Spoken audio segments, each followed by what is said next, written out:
given my age, I've done this sort of thing quite a while, but it still is it's a great pleasure to see people develop from when I first encountered them into where they are right now. So Kaymie began working with me. At the time I was interested in balance, and Kaymie started looking at whether you could instrument a cane to get balance relevant measures. And made some interesting progress, and then COVID hit. And with COVID, that project was cut completely to zero, right? But it turned out that an important aspect of being a PhD candidate or having a PhD is flexibility, mental agility. And it turned out that a colleague at Wisconsin, Craig Rubin, I had known of some of his work previously, and he had given a talk about his novel measure of balance performance. And so I turned around to Kaymie and said, okay, because Kaymie's off campus, no communication with anybody except by Zoom. So I said, Kaymie, see if you can model that. And I was sort of taking a chance. I didn't know it was going to work. But it turns out that it works really well, thanks to Kaymie, as you're going to hear right now. So let me get out of the way here. So I think I've covered everything. Thank you. Thank you for coming, everyone. Today I'm going to give you my presentation on my thesis titled Quantifying Human Quiet Balance Performance and Control to Inform Therapy. So first I'll give you an outline of both my thesis and my presentation. So we'll start with chapter 1, the introduction, motivation, and background of the work. Then we'll talk about the balance performance side of things. I'll briefly talk about existing quiet balance measures, and then talk about the new work on quantifying balance measures continuously. Then we'll talk about the balance control side of things. So again, I'll briefly talk about existing quiet balance models, and then 3 new studies that I've been working on quantifying balance control. And then I'll conclude the talk with some future work as well. So starting with the introduction. So balance is a very important aspect of human mobility. And not only is it just important for our daily lives, but as you can see, it can enable us to do amazing things like balancing on top of another person who's balancing and with their one foot on their tippy toes. So it's pretty amazing things we can do. But unfortunately, balance declines with age and disease, and that can increase the risk of falls. So statistics show that 1 in 4 older adults in the US fall every single year, and between 37 to 73% of stroke patients fall within the first 6 months of hospital discharge. So this is a really concerning number. And the consequences of falls can also be severe. So it can cause fear-related activity restriction, which can lead to social isolation, depression, and overall decreased quality of life. It can also lead to deaths. So in 2021, in the US, 38,000 people died because of fall-related injuries. And then there's also the economic burden. So in the US, every year we spend $50 billion annually for non-fatal fall-related injuries. On top of this, the population is aging all over the world. So, for example, in the US, those over 65 will outnumber those under 18 in just 10 years. This imbalance in the population is likely to cause a shortage of caregivers and clinicians, which will strain the healthcare system. So there's a critical need to understand and address balance impairments. So falls can result from both intrinsic and external factors. And in the literature, these factors are studied in 2 different contexts of balance. So the first is quiet balance, and it's the ability to maintain stability while compensating for intrinsic factors like sensory motor noise and delay, or sensory proprioceptive or musculoskeletal impairment. On the other hand, perturbed balance is our ability to recover from external disturbances. So, for example, disturbances can include tripping on obstacles, slipping, being pushed or pulled. And although many falls do occur during motion, quiet balance ability has been shown to be a good predictor of fall risk. And so in this thesis, I'm focusing specifically on quiet balance. The goal of my work is to develop assessment methods to detect and understand balance impairments. So I have two main contributions. First, we developed an algorithm that continuously monitors and quantifies human balance performance. We conducted human subject experiments. We established balance measures to show that we can accurately estimate balance performance measures. The second project concerns investigating control strategies underlying both unimpaired and impaired balance. So we use novel experimental techniques and mathematical modeling and control to show that we can quantify control strategies. So first, we'll focus on this first project.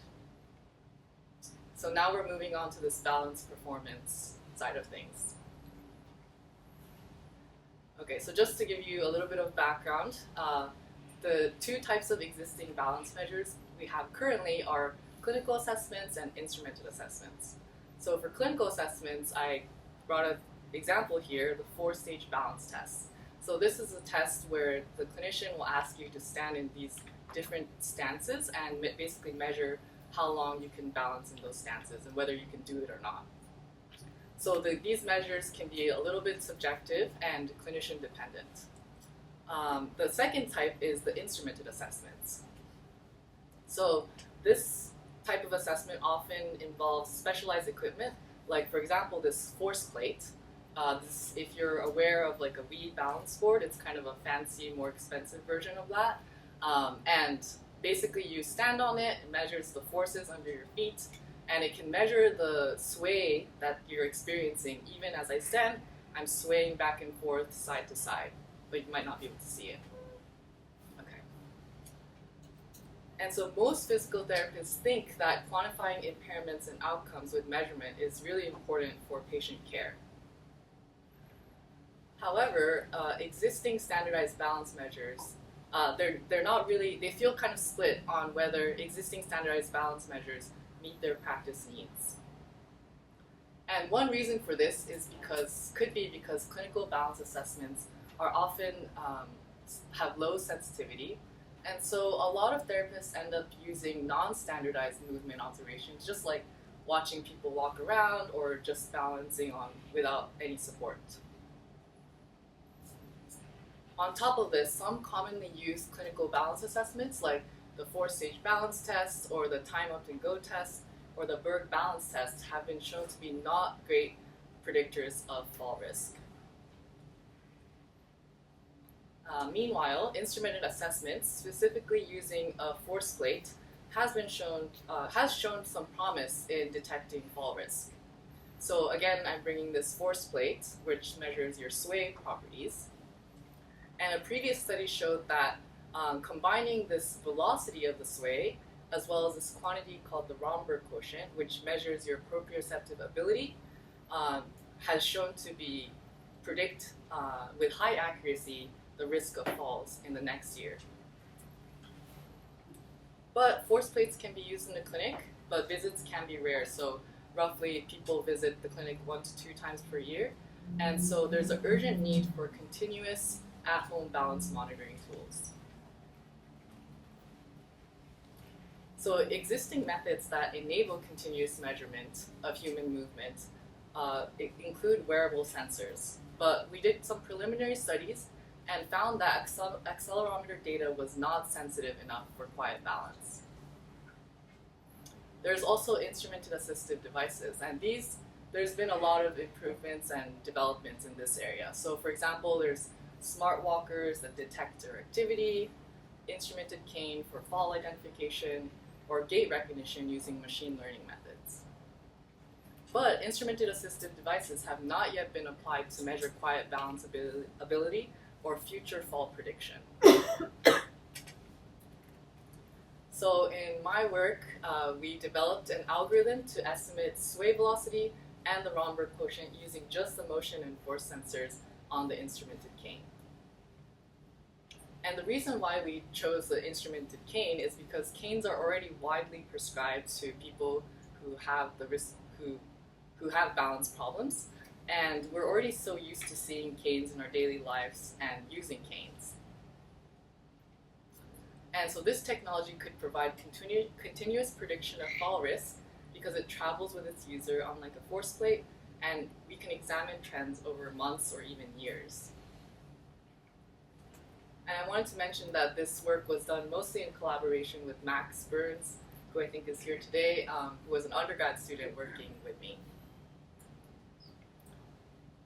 Okay, so I'm going to walk you through how we estimated these balance measures. There's a lot on this slide, but I'll walk you through it, so don't worry too much about reading everything right now. So first, we have the data collection. We collected data from both younger and older participants, so 8 participants each, and we found, first we put the younger participants on this unstable balance board, which was placed on top of the force plate. The unstable balance board was basically so that younger participants will feel challenged enough to use the cane. And then we asked them to balance in 4 different conditions of varying stability so that we can measure varying levels of sway velocity with the force plate. For the older participants, it was basically the same setup, except they weren't standing on the balance board because their balance was often already challenged. So after we collected the data, we applied a test chain split to the data, and then we windowed the data, so dividing it into small chunks, and then computed the features. So we computed the features using the sensors on the cane, which were an IMU and axial load cell, or axial force load cell. So the raw data outputs of the IMU were acceleration, angular velocity, and angle of the cane, and then the load cell measured axial force. And then we computed the features like statistical measures, such as mean, maximum, standard deviation, etc., and then which resulted in a feature vector of, for example, acceleration in the x direction and the mean of that, or the maximum acceleration in the x direction, etc. And then after we computed the features, we selected features that were most relevant to predict sway velocity, but were not redundant of each other. And then we trained the model, and then we tested the model, and then we computed its success. So to measure the success of the model, we compared both the estimated and true mean sway velocity. For the sway velocity, we computed both the medial-lateral and anterior-posterior direction, the components of the sway velocity, and then also the magnitude in 2D. And then we computed the R-squared between these two measurements. And for the younger adults, we were able to achieve around mean R-squared of 0.73. And we also found that hand motion was an important feature to estimate sway velocity. Now remember that we also were interested in this quantity called the Romberg quotient. The Romberg quotient is basically a ratio of a balance measure between eyes closed to open conditions. So for example, for sway velocity, I can measure my Romberg quotient by comparing the mean sway velocity when my eyes are closed to the mean sway velocity when my eyes are open. And this Romberg quotient is useful because it can detect proprioception, poor proprioception, and over-reliance on visual feedback. It can also effectively classify populations with balance deficits. So since older adults are more likely to have balance deficits, we applied it to the older adults' data. And we computed this for sway velocity that was measured with the force plate, as well as for each feature that came out of the cane. And we found that hand motion showed the strongest correlation with the sway velocity Romberg quotient. So here are the results for hand motion. The median omega tilts is the median of the planar angular velocity of the cane. So the key contributions of this work was that we instrumented a cane, conducted human subject experiments on both younger and older participants, and developed an algorithm that can estimate different balance measures accurately. We also found that hand motion was closely tied to body motion. And this work will be presented and published as part of a conference, the International Conference on Rehabilitation Robotics, in a couple months. So if you're going, I'll see you there, I guess. Okay, so some insights and future work. So first, this method was validated on participants who balanced while using a cane. So this condition definitely makes their balance artificially better, but we still observed sway velocity that were comparable to previous studies in older participants. So I think this method is best applied as a method that can track changes over time instead of a stand-in for measuring unsupported balance ability. Second, we validated this method against different stances. So you remember the different stances we were looking at? But I think in the future we can expand this to many more postures that we might experience in our daily lives. And we can also integrate activity recognition methods that exist in the literature to measure balance at relevant moments throughout our daily lives. This method also showed promise to estimate balance ability despite a small data set. So in the future, I'd like to improve the robustness and portability of this device to enable data collection basically in the wild, so wherever the person might go outside or in a classroom, things like that. And finally, we focused on estimating balance performance measures in this study, but in the future, I definitely want to extend this to fall risk prediction using prospective studies and based on these estimated measures. So this work is impactful because changes in balance ability and fall risk can be tracked continuously, which promotes timely detection of impairment, informs the need for therapy, and prevents falls before they happen. So that was the first section. Moving on to the next section. So this is the balance control side of things. Okay. So, understanding motor control strategies that deteriorate with age and disease could reveal insight into the underlying mechanisms of balance impairment. And one way to do this is to investigate postural control via modeling. But there's some challenges to investigating quiet balance. For example, as you might see me standing here, I don't move around too much, so we can only observe very minimal movements and velocities, which can make it challenging to identify any observable changes in behavior. Also, the redundancy of the neuromotor system allows multiple control strategies, and this can make it difficult to identify specific mechanisms that are impaired. So these challenges have given rise to a diverse range of models with varying, for example, architectural complexity. So some models are joint models, some models model musculoskeletal behavior in detail. There's also different control mechanisms. So in the past, there's been a lot of debate on whether intrinsic muscle stiffness is enough to balance or whether supraspinal control is needed.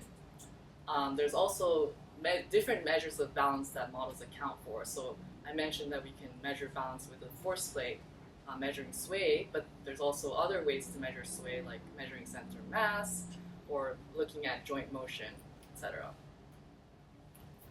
So for my work, I focused on developing the simplest model that could describe a novel measure of balance across a variety of populations and conditions. So in the first study, I looked at unimpaired younger balance, which established the method. Then I looked at challenge balance in these populations to verify that the method still works. And then for the third study, I looked at comparing older and younger balance to quantify the effect of aging. And then finally, I looked at post-stroke balance to understand the effect of stroke on balance. And ultimately, I hope that understanding the underlying mechanisms of balance impairment could inform therapeutic interventions. So so going on to the novel experimental measure that I mentioned.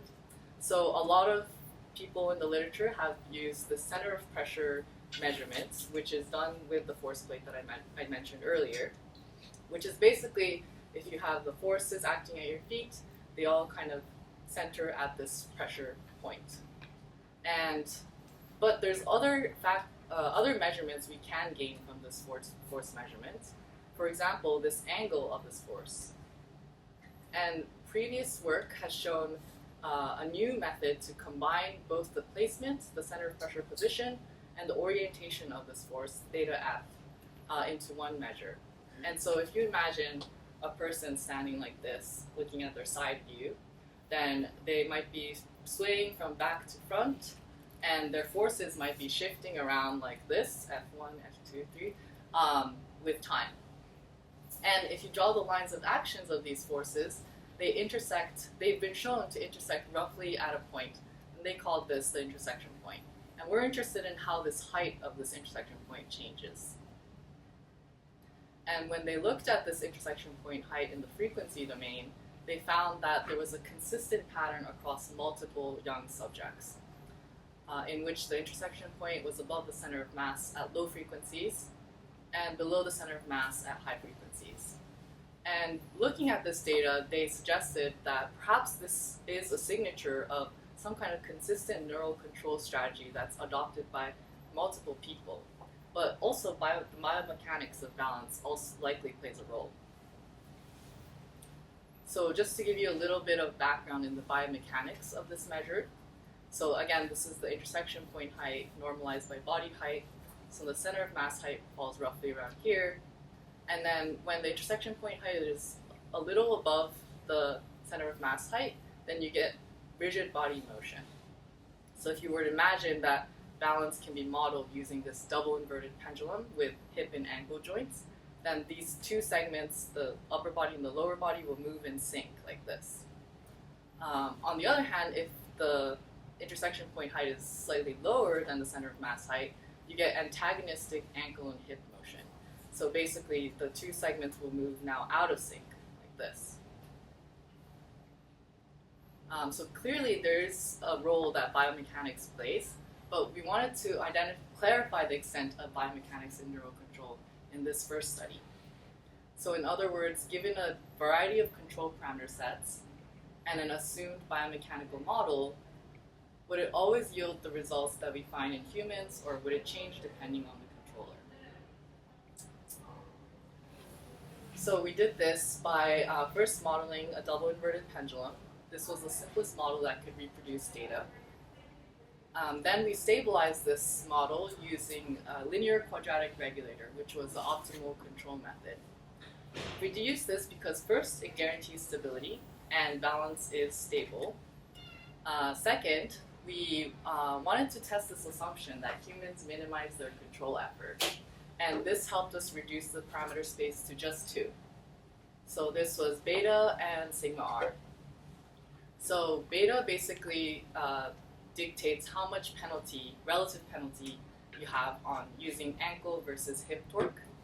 And then we also added noise, additive motor noise to the system. And so sigma r dictated the relative noise levels in the ankle and the hip. Then we found that through exploring different control parameters, we found that changing the control parameter beta resulted in different patterns of the intersection point. And so this suggested that neural control may play a role in reproducing this intersection point height.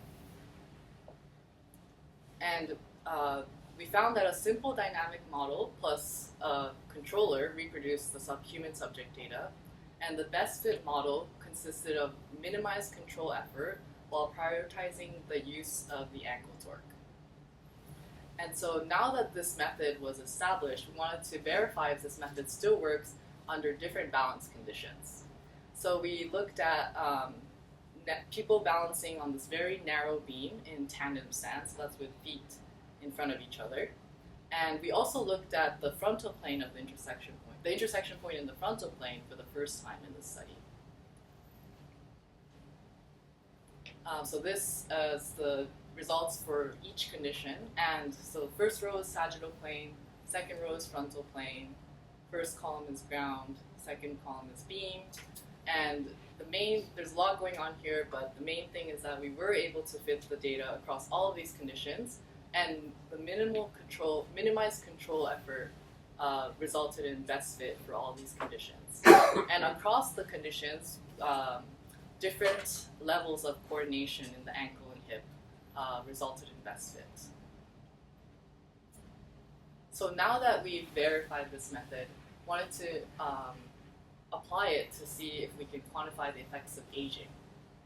So we looked at previously existing data of 65 younger participants and 38 older participants who were standing on the force plate with feet shoulder width apart. And we found that this intersection point height is significantly different in older adults than compared to younger adults, where the older participants' intersection point height was consistently above the younger adults at every frequency. And then modeling results showed that we were able to fit the data well. So let's see what we can gain insight on their control. So first of all, when we quantified their best fit control parameters for each participant, there were significant differences in this beta parameter. So remember that this beta parameter is the relative penalty on ankle and hip torque. So we found that older participants showed greater use of the ankle, which agreed with previous results that showed that increased ankle stiffness counteracted destabilizing forces in systems with neural delay. And since older adults have been shown to have more delay, they may have compensated for this delay by using their ankle more. We also analyzed the closed loop stiffness closely to understand the role of neural feedback in balance. So we looked at this optimal gain, KLQR, split it into stiffness and damping components. And the stiffness component was further divided into symmetric and anti-symmetric components like this. And then physiologically speaking, the symmetric component represents forces that may arise from intrinsic muscle behavior and or symmetric intersegmental feedback. But interestingly, the anti-symmetric component represents forces that can only be due to asymmetric intersegmental feedback. And so to quantify this effect of feedback in balance, this ratio was defined in which we can quantify the role of neural control versus everything else on the bottom. So when we evaluated this K ratio, we found that, first of all, it was non-zero for all participants. So both groups relied on some form of neural feedback. And this agreed with previous studies that have shown that intrinsic ankle muscle stiffness alone is not sufficient for stability. Secondly, we found a significant difference between older and younger adults, in which older participants used more neural feedback, possibly to compensate for aging effects like sarcopenia or weakening of muscles. So finally, moving on to the post-stroke study, we looked at previous studies have looked at post-stroke data, 12 post-stroke participants, in which they stood on 2 force plates, one for each foot, to compare the effects of non-paretic and paretic legs separately. And then we also had 22 unimpaired age-matched participants data. So interestingly, the intersection point also showed differences across these different conditions. But as you can see, the non-paretic limb is significantly higher than the other 2 conditions, and so we actually had some trouble fitting the data with the previous model that I showed. And so recall this current model, the previous model that I showed, the cost matrix was parameterized as diagonal. So to better fit the non-paretic leg, we introduced this new off-diagonal terms, omega, which basically encourages ankle to hip coupling. And when omega is less than 0, it encourages positive coupling, and vice versa when it's positive. Okay. And with this updated model, I was able to fit both the paretic and the non-paretic leg, as well as the unimpaired controls. So let's try to understand what we can gain, what kind of insights we can gain on their control. So the best fit models were compared, and I found that the ankle-hip torque coordination may shift with stroke. So here you can see the torque distribution. This is the hip torque and then the ankle torque. So for both unimpaired and non-paretic cases, the pattern is relatively similar. But for the paretic case, first of all, the angle is less closer to horizontal, so there's less coupling between the hip and the ankle torque. But also, this angle is completely different than these these two cases. So there's kind of altered coupling in this paretic leg. And so some possible mechanisms that can explain this behavior is first compromised coupling mechanism. So previous studies have found that when post-stroke patients who were tasked with reproducing coordination patterns that unimpaired participants could do, they either had a lot of trouble doing it, so they had a lot of instability, or they just couldn't do it. The second is joint weakness. So stroke causes weakness in the joints, and also previous studies have shown that the proximal joint, so the hip in this case, recovers faster than the distal joint, so the ankle. And so this imbalance could cause also miscoordination in the paretic leg. And then finally, there's a lot of evidence of ankle over-stiffening, and so again, this can cause altered coordination. So moving on to the non-paretic leg. So first of all, we found that the ankle-hip torque coupling is essential, because without it, we weren't able to fit the non-paretic leg data. Moreover, we found that the non-paretic leg had a large neural feedback contribution. So remember the K ratio that I talked about before? It was very large in the non-paretic case compared to the paretic or the unimpaired case. So this could be a sign of compensation of the non-paretic leg for the paretic leg's impairments. So in previous studies have shown that the paretic leg produced misdirected foot force direction when they were tasked with a pedal pushing task, so a seated pedal pushing task.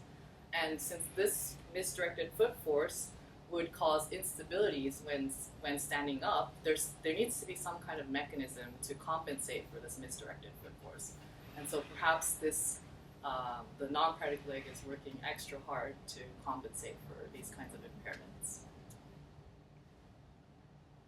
So in this work, I showed that a deliberately simplified model combined with a controller, the optimal controller, was able to reproduce this intersection point human data across a variety of subjects and conditions.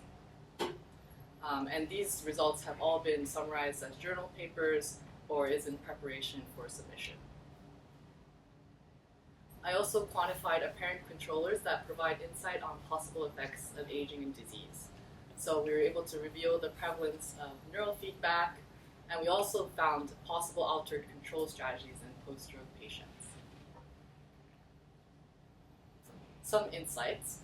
So first, the 2-degree of freedom model was the simplest model that could reproduce human data. So we tested a single inverted pendulum, and it couldn't reproduce the human data, even though it's widely used in the literature. So that was an interesting result. So in the future, we could explore the role of arms or coupling between the non-paretic legs, non-paretic and paretic legs, and more complex models based on our findings here. The controller design also relied on linearization despite a non-linear biomechanical model. So the best fit parameters are valid for small motions near the upright position, and this was justified because subjects stood quietly on a stable surface. And also the model assumed very simplified neuromechanics, as you may have noticed. So first of all, the ankle and hip torques summarize the contribution of multiple muscles. The stiffness that we measured is the apparent stiffness that combines intrinsic muscle stiffness as well as neural feedback. We didn't account for delay of the neural system explicitly. We also lumped all noise processes as additive motor noise. But these simplifications allowed us to apply this method across multiple populations. And finally, the control parameters were more sensitive than the noise ratio parameter.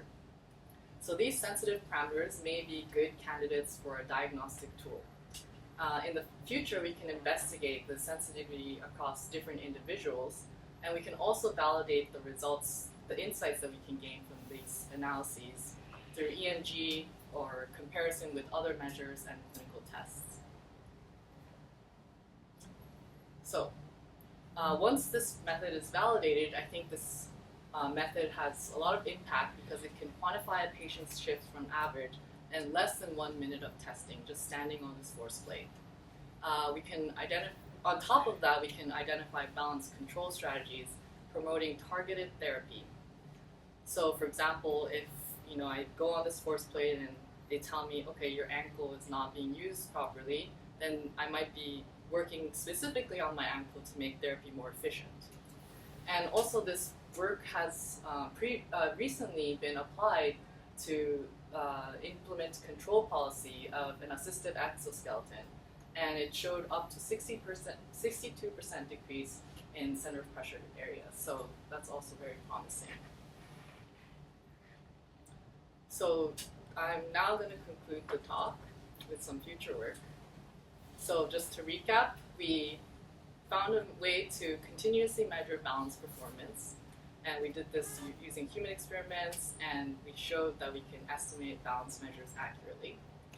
In the future, I'd like to translate these balance measures to fall risk and enable the use of this device in everyday life to collect even more data.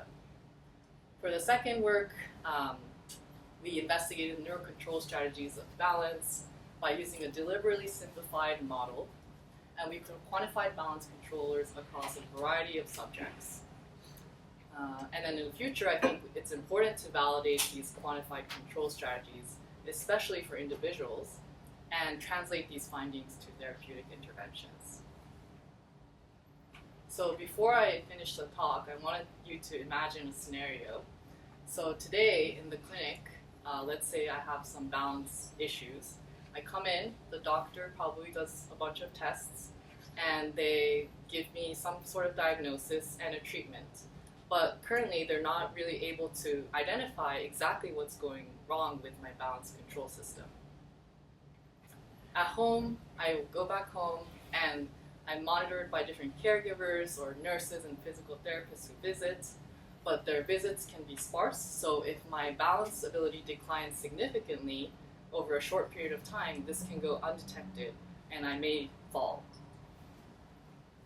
In the future, what I envision is that perhaps on top of the different assessment methods that I showed before, there's a force plate in the clinic now that can quantify your control strategy, and this can inform the clinician on identifying specific impairments for personalized treatment.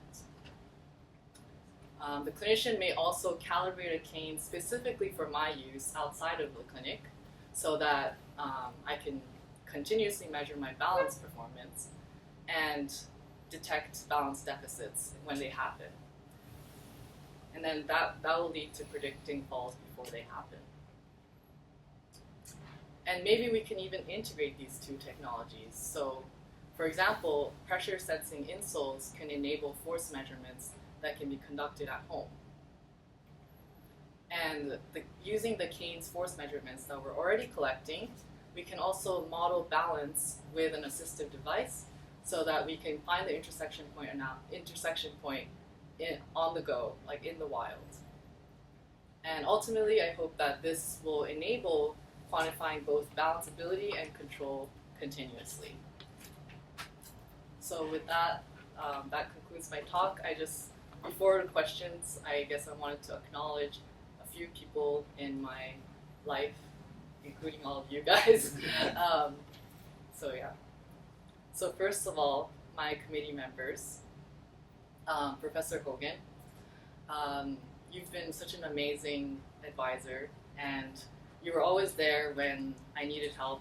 You were always available to meet, and you always read through everything that I wrote very carefully, and that helped greatly in my improvement. So I really thank you for that, and that has really, I think you not only showed me a lot about the field, but also research in general, and that has made me really love research and want to continue it for the rest of my life. Professor Asada, I've known you for almost the entire time I've been at MIT. You were my undergraduate advisor, and then I worked in your lab for a couple of years, and now you're on my committee, so we've had a long relationship, and your insights have always been very sharp and very helpful in my work. Professor Lena Ting, I think you're in the Zoom. We've only met once at NCM before you agreed to be on my committee, and that was very kind of you. And your experience in balance control and clinical applications has helped me see my work from a completely different perspective, which has been very helpful. I also still feel really grateful for how you invited me to join your lab when I was at NCM by myself last year, so thank you for that. And Professor Nidhi Sitapati, you have brought so many new insights to my research and perspectives through our discussions.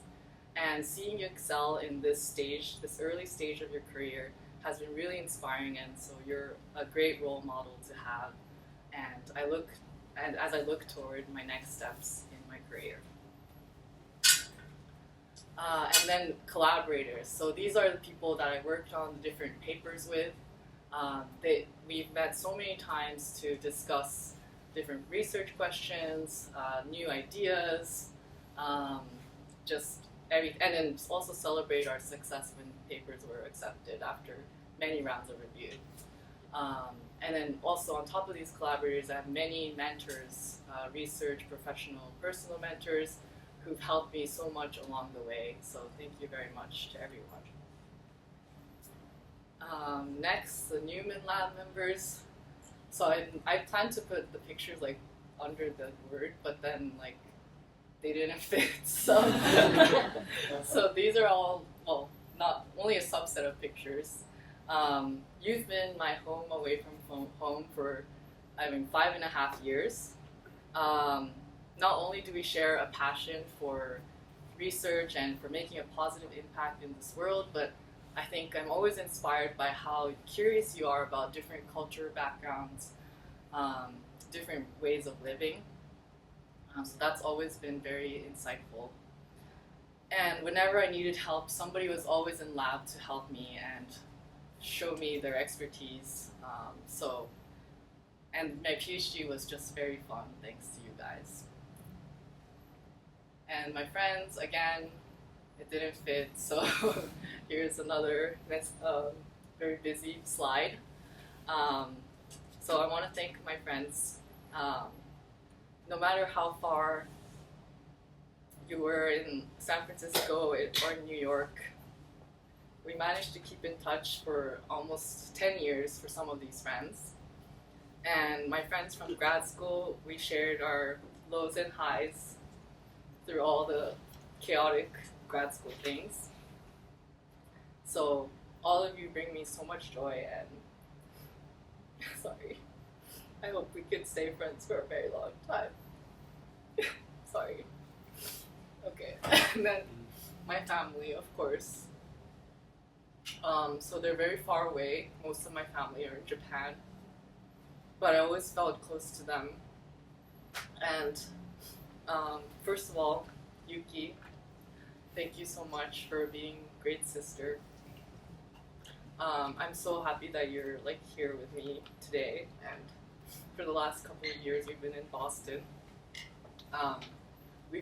We always fight a lot, but we're also really close, I think. So I think I really cherish our relationship.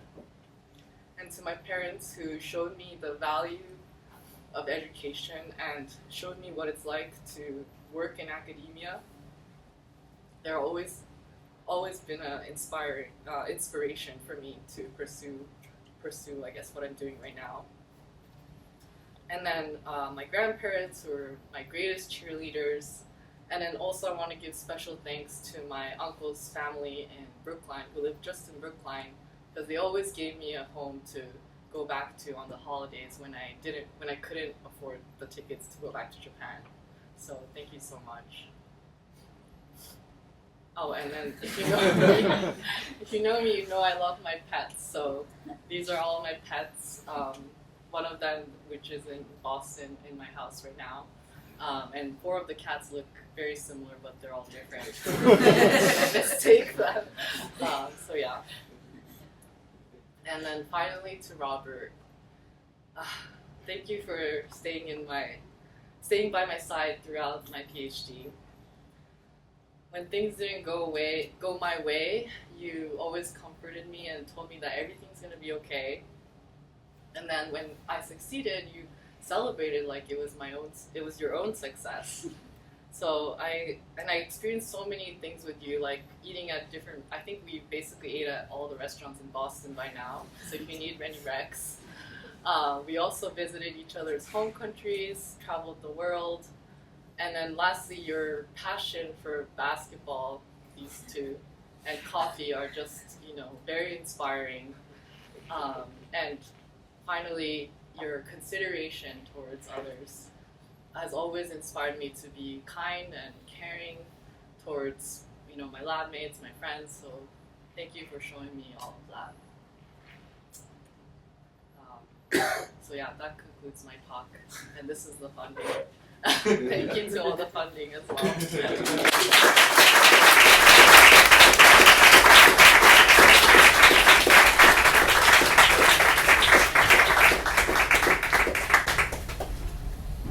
Thank you, Kaymie. Do we have questions for Kaymie?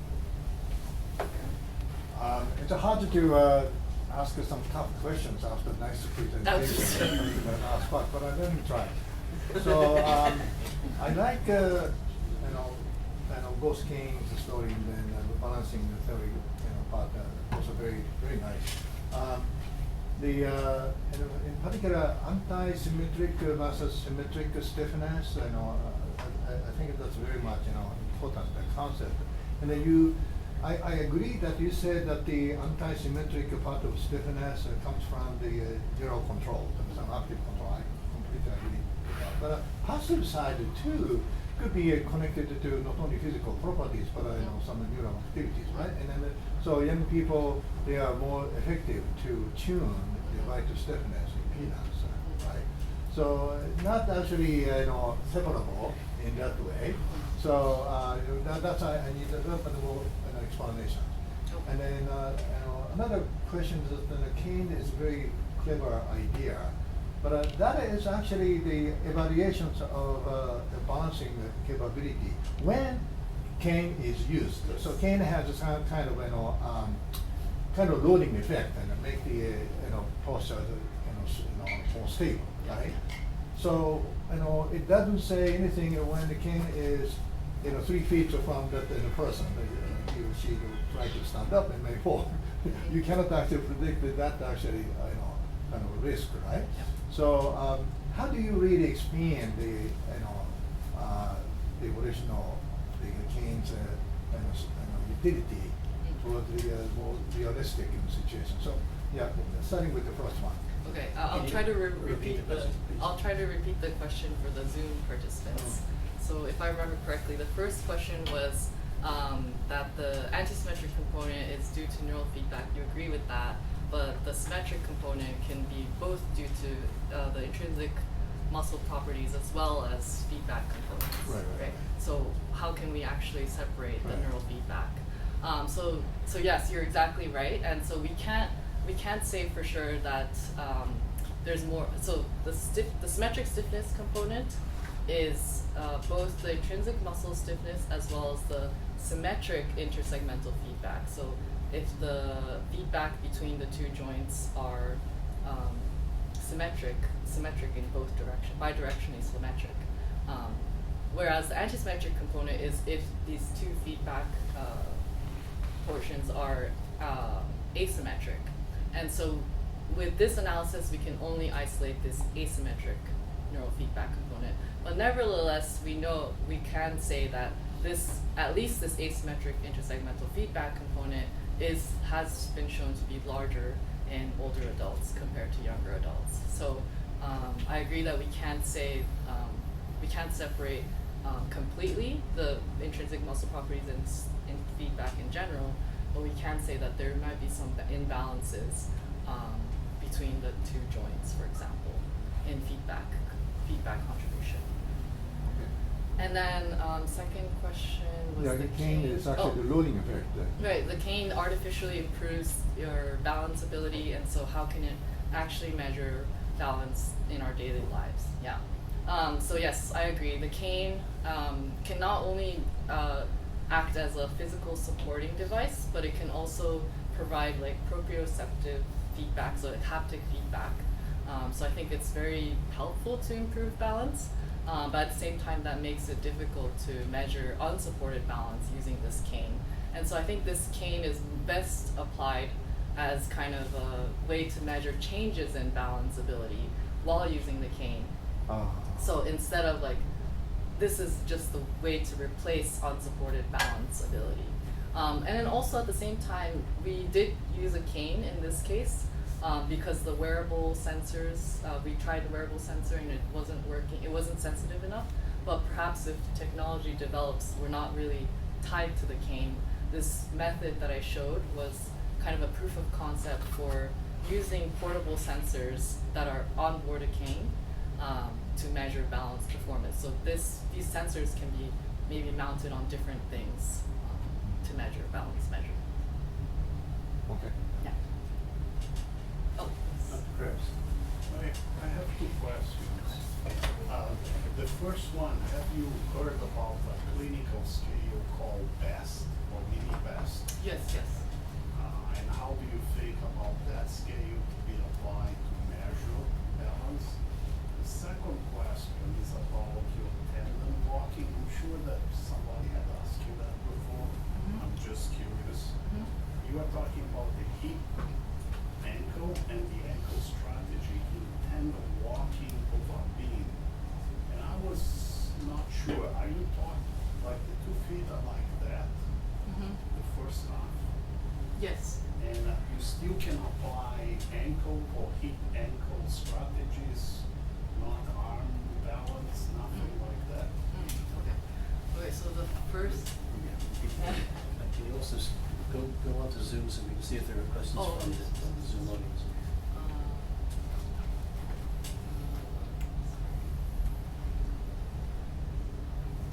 Okay, if any, I'm gonna answer one more question. Oh, there's some chats. No, okay. They're just good luck, Kaymie. So answering your question, so your first question was on the mini best test and what I think about the balance measure. To evaluate for balance, because Okay. the person that did that scale claims that is very good. So Faye Horak is well known in neuroscience, and she claimed very strongly that this is a great scale. Well, so I'm not extremely familiar with all the clinical assessments, but I think so the mini best test is it the one? It's a shorter version of the best. Okay. The best has many items that categories. it's too long, Right. so she made a smaller version. Is it similar to like the Berg balance? You know. Okay, it's different. The only thing that is the same is that it has the time up and go is I see. also part of it. I see. Okay. So yeah, the mini best test I think is, or these kinds of clinical assessments are great because it measures balance in a variety of different contexts. Like I'm not exactly sure what it has, but for example, it can measure balance when you're walking or standing unsupported, supported, sitting up and down, and the timed up and go, for example. And so I think that's I'm not dismissing the reliability of these tests. And first of all, the clinical tests are used in the clinic because they're very easy to administer. They don't require any of these kinds of equipment, so just very quick and easy. But then at the same time, I think there is a need to quantify balance very objectively so that performance can be tracked, performance can be compared across different people. So I guess I'm just advocating for kind of both efforts to go in. But I don't know, working on this work, I realized that a lot of this technology that's been developed in quantifying balance measures haven't really been implemented in the clinics, and I just wonder why. And I guess maybe that's my next step, is to try to make something that's actually usable in the clinic so that people will actually use it, not just in research. Your second question? Second question, Oh, the I was tandem. confused about the tandem. I didn't Yes. expect the hip, ankle, and the ankle Yes. strategy to be that important and to predict okay. so well. Oh, Because okay, I'm okay. assuming I'm doing this, right? Right. So yeah, the many of the subjects kind of were balancing with their hands by their sides like this. So we actually modeled the double inverted pendulum with like a rigid T-shaped hands, and that affected the moment of inertia of the model. But then we didn't model you were asking about the arm kind of control, and we didn't model that arm control because the main objective of our study was to look for a simple model, and so introducing those arms may adds a lot of complexity, and then we were able to reproduce the human data well. And interestingly, when we looked at the balance on the beam in the frontal plane, so that's when it's most like kind of unbalanced, the coordination pattern between the ankle and the hip shifted to a more hip dominant pattern. And that makes intuitive sense because the ankle is constrained by the width of the beam, and so the use of the ankle torque is constrained. So the results were very intuitive, I guess. But yeah, I think in the future we could consider like implementing a little bit more complex models, but it needs to be done with care.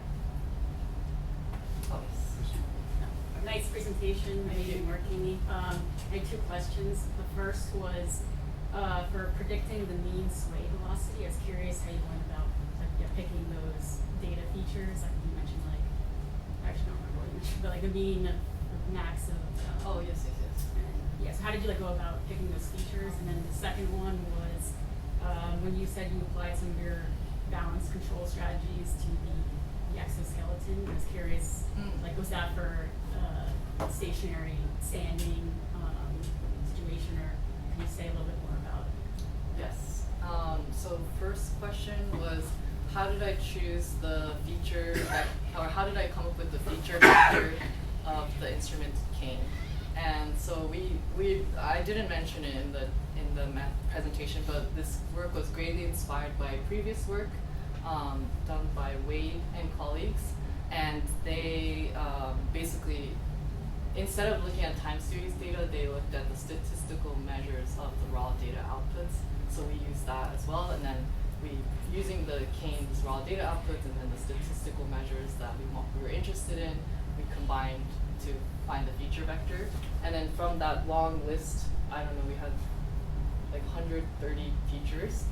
We chose I think it was 13 or so features based on which features were most relevant to sway velocity, but also not redundant of each other.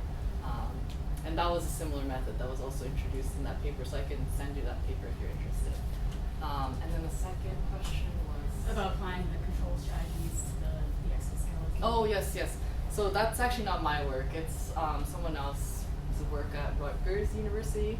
And I think reading the paper, it seems like actually they implemented even the knee control in their model because they're specifically interested in construction workers who kneel all day and they're working on different things, and so that was their control strategy. That was their method, but they used the intersection point analysis that I introduced to come up with the control parameters and then the control policy of the exoskeleton.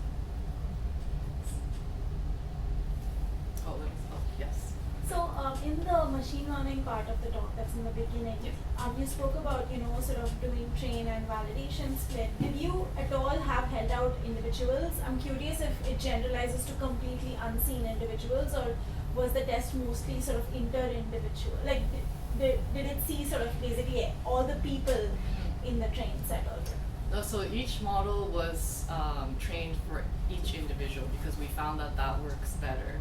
But this is also a lab condition, and we also had very small data sets. So if we were to be able to get more data, I think that maybe we could have a more generalized model and maybe a more specific model that can be trained for specific individuals if needed. It's based on their balance ability. Oh, sorry, the question was the model trained on individually, or how was the model trained basically? Let me see if there's, somebody is asking. Hi, Kaymie. Okay, I'm familiar with the foundational work, but this is a person that basically introduced the intersection point method, so I'm glad that she's here. I'm familiar with the foundational work, but I have not worked in the simulation realm or with LQR optimization approaches. In looking at the first simulation versus data curves and older and younger subject data, I see some shape characteristics of the curve that look different between data and simulation. How do you assess how good a fit this is and whether the LQR approach is sensitive to capturing the essential features? Or on a related note, how shallow is the optimality basin that you're working with, and or how did Omega alter that? Okay, great question. So this basically asking about the sensitivity of the analysis and some frequency ranges of the older and younger subjects were not able to be fit as well. Like for example, this region, perhaps I think she's pointing out. And so the way we quantified good fit is by computing the root mean squared error between the simulated and human data, and we just found the best fit, the parameter set that resulted in the smallest root mean squared error. And then I also did as extra work, I also did some sensitivity analysis. So let's see. For the older subjects, so if you recall, this is beta and then sigma r. So beta is the control parameter, sigma r is the noise ratio parameter, and then this is basically the error. So 0% error is basically the smallest root mean squared error, and then there's all the way up to greater than 20% compared to the smallest. So you can see that beta is a lot more sensitive than sigma r, and then note that the scale is also quite different between the two. And then I also looked at this for every subject, every older participant, and you kind of see the same pattern across all the subjects where sigma r is not very sensitive, but beta is. And then when we looked at the stroke patient data, we were also very surprised to see that beta and omega does introduce some changes. So I didn't look at sigma r because sigma r is already insensitive. And beta, for the non-paretic leg, it seems like it's more sensitive to omega, which makes sense because the introduction of omega enabled the fit of the non-paretic leg. Whereas for the paretic leg, it's more sensitive to beta compared to the omega. So I hope that answered your question.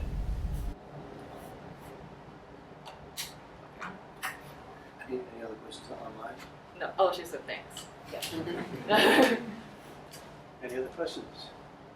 You're such a charming, easy audience. Great.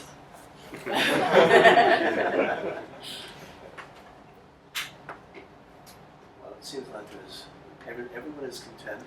So what I'd like to do now is move on to the third phase of this, which is I'd like faculty and research scientists, please stay if you have time. Everybody else, please.